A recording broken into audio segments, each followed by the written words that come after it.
In Florida, you can get your learner's permit at 15 and begin taking the data course and permit test at 14.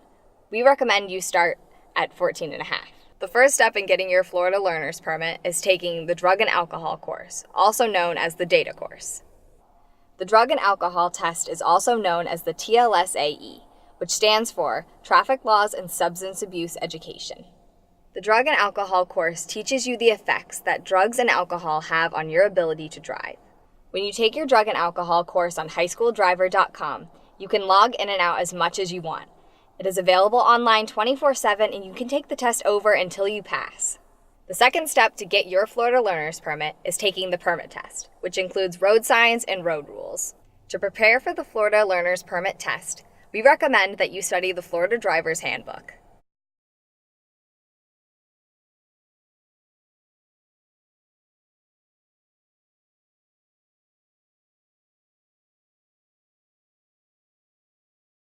To pass the permit test, you have to answer 40 questions correctly, so make sure you study the driver's handbook.